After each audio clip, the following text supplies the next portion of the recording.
네, 이것이 이제 지금 그 기후변화 협약에서 이제 별도 의정서나 어그리먼트에서까지 산림을 어떻게 담아내는지를 보여드리는 것이고, 이것이 이제 기후변화 협약에서 산림이 어떤 위치를 가지는가, 어떤 역할을 하는가에 대한 근거를 제시하는 것이라고 볼 수가 있겠습니다. 그리고 산림 부분에서는 이 흡수량, 산림은 또 벌채나 이렇게 되면 배출도 되거든요. 산불에 의하면 또 배출도 되고, 그런 흡수와 배출을 분다는데 그것을 어떻게 산정해서 제시하는가를 말씀드리겠습니다. 이렇게 산에 가시면 이런 뷰를 보게 되는데 이거를 탄소량으로 전환시켜야 됩니다. 어떻게 하면 되는가요?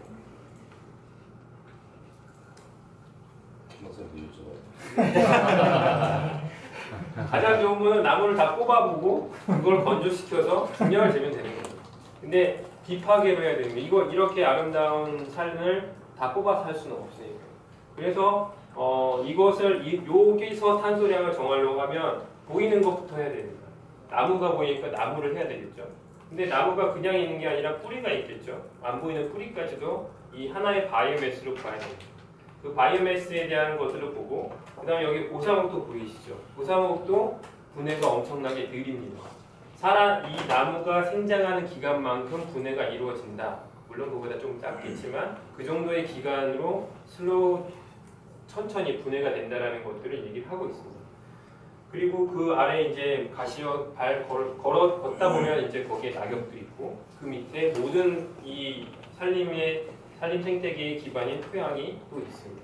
그렇게 지금 보시는 이런 것들을 정량화하는데 과학자들이 이때까지 IPCC에서 이런 어떻게 산림 생태계는 육상 생태계는 탄소를 정량화하는가에 대한 것들을 지침으로 제시를 했는데, 거기서 보시는 것처럼 육상 생태계에서는 위에 지상부 바이오매스 그리고 지하부 바이오매스 뿌리에 대한 것들이 있고, 그것이 죽어서 생기는 고사목과 낙엽 그리고 그것들의 소일 오가닉 매터들이 분해되면서 토양에 쌓이는 탄소량까지가 지금 5개의 탄소 풀로 보고해야 하는 내용으로 들어와 있습니다.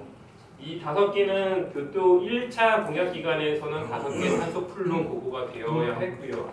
2차 공약 기간에는 수확된 목제품이라고 하는 목재 제품을 활용하는 부분도 하나의 탄소 저장고로 인정이 되었습니다. 그래서 지금 내부 인테리어 이렇게 되는 것들, 종이 사용하는 것들, 목조 건축에 대한 것들이 기본적으로는 수령을 탄소 개정하는 기본 수령을 구조재는 25년, 이렇게 인테리어 부분에 대한 것들은 15년, 종이나 펄프에 대한 것은 2, 3년 이런 기준의 구조재는 이어를 가지고 있습니다.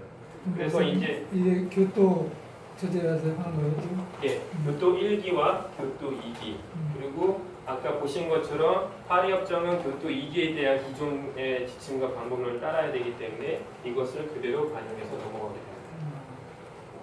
교토 1기에서는 2개만, 6개 전부 다. 1기에서는 5개, HWP가 세고 방법론에 대한 것들을 협의를 다 합의는 못했습니다. HWP에 대해서. 근데 2기부터는 지금 6개에 대한 것을 다 하고 있습니다. 예. 근데 이제 산림만 보는 게 아니라 산림을 포함한 이 룰루CF 전체를 봐야 됩니다. 아까 앞에서 보신 거는 이 산림 생태계 내에서의 증감에 대한 것들을 봐야 되는 건데, 사실 우리가 인간이 토지를 이용하는 거에서는 토지를 뭐 주거지로 했다가 그러니까 산림이 있는데 그것을 지목을 변경하는 것들을 보면 거기에 이제 건물을 조그만한 걸 짓고 밭으로 지목을 바꾸고 거기에 창고를 하나 컨테이너를 갖다 놓고 그게 건물이다 그래서 그거를 주거지로 형태를 바꾸는 형태로 지목을 바꿔갑니다. 그런 식으로 이제 토지 이용에 대한 것들이 서로 바뀌어 가고 있고요. 산림이 초지로 바뀌거나 산림이 농지로 바뀌게 되면 일단은 여기에 산림이 가지고 있던 탄소량이 변화가 크게 이루어지게 되죠. 일단 뭐 그냥 보이는 것으로만도 지상부 바이오매스, 낙엽층 고사목이 싹 사라지게 되고, 그 경운이나 이런 것들로 인해서 토양에서의 탄소 지력이 약화되는 형태로 장기적으로 변화가 이루어집니다. 그래서 룰루CF는 저 토지의 형태에서 각 내에서의 변화량 그리고 토지 형태 간에 이렇게 변화 전용되는 것들에 의한 배출량, 흡수량 이런 것들을 모두 산정해야 됩니다. 그래서 그 중요하게는 이 토지 이용 변화 매트릭스 연간 매년 이 6개 카테고리가 변화가 어떻게 이루어지는지에 대한 것들을 매트릭스가 매년 보고가 되는 그게 중요한 활동 자료입니다. 그러면 이 산정에 대한 건 기본적으로 웨틀랜드라 하면은 네. 뭐 워러시 같은 게 있는데 저거는 그냥 그림을 그린 거고. 네네. 그래서 웨틀랜드라 하면은 그 육지상에 네. 있는 뭐 워러시드 뭐 이런 맞습니다. 거죠. 네. 육지에서의 술개에 대한 거라고 보시면 되겠고요. 근데 아까 제가 인위적인이라는 단어를 주목해야 된다고 말씀을 드렸는데 이 개에서 인위적으로 활동이 들어가지 않은 자연적으로 발생되는 것들은 인벤토리에 들어가지가 않습니다. 그래서 예를 들어서 우리가 4대강 사업 같은 걸 하면 이 웹랜드에는 영향이 크게 미치게 되는 거고요. 그리고 뭐 저수지를 만들었다라는 것들은 크게 들어가요. 농림부에서는 농업용 저수지 많이 활용하고 있는데 그런 거를 만들었다 그러면 이쪽으로 들어가야 되는 거고요. 우리나라는 별로 없지만 이탄지, 뭐 이쪽에서는 이탄지를 배수시키면 그 메탄이나 이런 것들이 나오던 게 이제 호기성이 이탄을 엄청나게 분해하면서 대략 반출이 되는 그런 것들도 있습니다. 그래서 웹랜드에서는 이탄지나 뭐 그런 부분에 대한 전용을 많이 다루고 있습니다. 다른 국가들은. 저 예전에 일본이요. 네. 그 잔디도 흡수하는 걸 인정해달라고 막 때렸었던데. 아 예. 가능한 거죠. 그레스랜드는 어떤 측면에서 얘기하셨어요? 그라스랜드와 크람랜드는 사실 토양에 대한 것들입니다. 네. 예. 그 IPCC에서는 단년생 초본류에 대해서는 인벤토리에서는 산입을 하지 않습니다. 네. 예. 자랐다가 그 해에 분해된다라는 걸로 접근하기 때문에 여기서 인벤토리 상에서는 단 초본류에 대한 것들은 이제 그 위에 지상부에 대한 바이오매스를 따로 산정하지는 않습니다. 다만 이제 그 초본류는 뿌리를 통한 유기물 공급이 많이 많아서 토양탄소가 초지를 잘 관리하면 그 토양탄소가 증가하는 부분에 대한 것들을 카운팅하고 있습니다. 토양탄소가 증가하면 이 CO2가 흡수가 되는 거예요? 네, 토양 내 탄소량이 증가를 하게 됩니다. 아, 유기물이 공급이 되면 네네. 거기 안에 분해될 자원들이 많아지고 네. 쌓이게 되면 근데 그 분해될 유기물이 고사목과 같은 건 되게 느리다고 말씀드렸잖아요. 낙엽도 그 낙엽이 전체가 그 분해되려면 한 3년에서 5년 정도가 걸립니다. 그렇게 지연되기 때문에 그 유기물은 매년 쌓이는데 그렇게 지연돼서 분해되는 것 때문에 토양에서는 계속 탄소량이 늘어나게 됩니다. 그 용도를 변경해서 포리스랜드에다가 그래스랜드로 하게 되면 결과적으로는 엄청난 CO2가 배출이 되는 걸로 볼 수가 있겠네요. 네.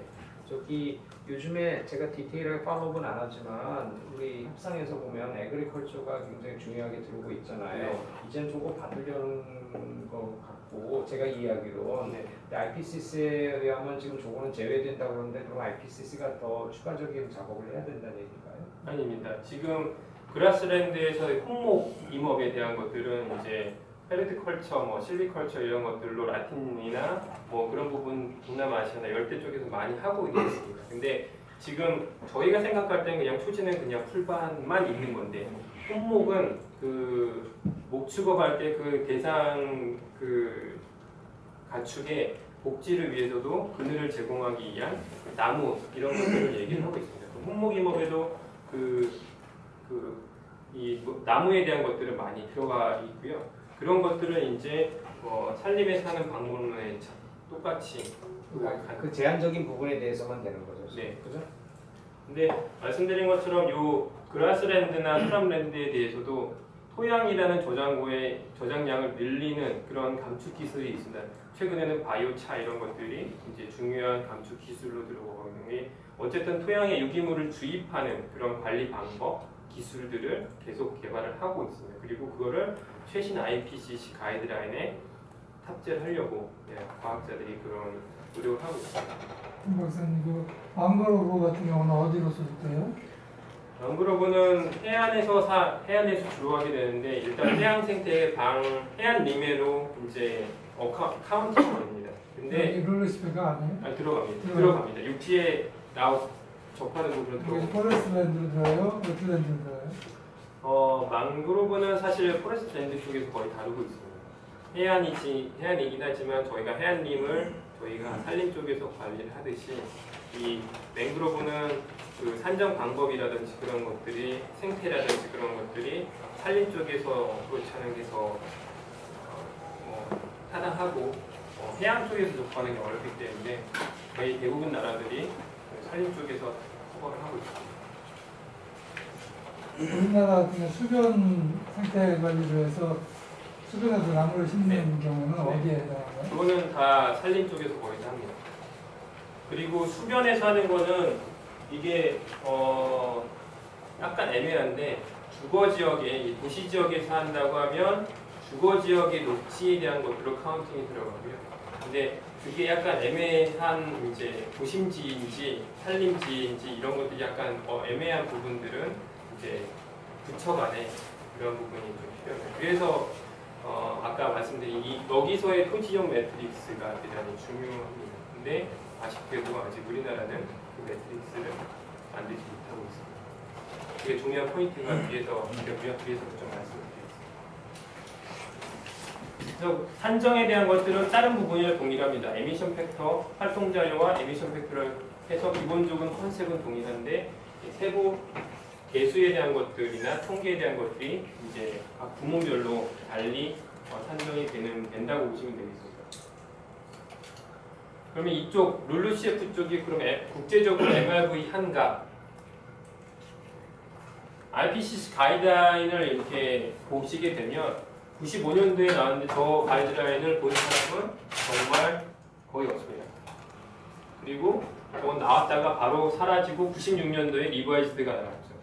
96년도부터 IPCC가 이제 이 파일을 제공하고 있는데 96년도 가이드라인은 아까 말씀드린 5개 에너지, 산업, 농업, 룰루CF 폐기물에 대한 것들을 다 부문별로 가지고 있습니다. 2000년대 우수 실행 지침이 나왔는데 여기는 룰루CF를 빼고 나머지 부문에 대한 가이드라인을 제시하고 있습니다. 2003 우수 실행 지침은 룰루CF를 위한 그 가이드라인으로 나왔고 2006 가이드라인은 여러 번 각 섹터별로 한 권씩 이렇게 두 권 한 권씩 가이드라인이 제시가 됐습니다. 그래서 여기서는 토탈 각 부문별로 3개씩의 가이드라인이 제시가 됐다라고 보시면 되고요. 근데 2013년도에 2개의 가이드라인이 더 추가가 됐습니다. 하나는 KP 1차 공약 기간이 끝나고 2차 공약 기간으로 넘어가면서 새로운 가이드라인이 나왔습니다. 룰루CF의 개정에 대한 것을 어떻게 해야 된다라는 것을 산정에 대한 것들을 새롭게 가이드라인을 제시하고요. 습지에 대한 가이드라인이 내용적으로 빈약했다라는 요구 때문에 습지에 대한 가이드라인이 또 나왔습니다. 그래서 지금 기존의 3개에 대한 가이드라인 플러스 그 CP1, 2가 바뀌는 그 방법론 바뀌는 거에 따라서 별도의 보고 체계가 나왔고 습지에 대한 것도 나왔습니다. 그래서 IPCC에서 이렇게 5건의 룰루CF를 위한 지침을 했고 타 부분은 3개에 대한 것들을 지침을 내렸습니다. 타 부분과 같이 IPCC에서 이러한 지침을 제공하고 있고 그걸 계속적으로 업데이트해 나가고 있다는 것이 국제적인 지침, MRV 사항의 내용들을 갖춰 나가기 위해서 노력하고 있다라고 보시면 되겠고요.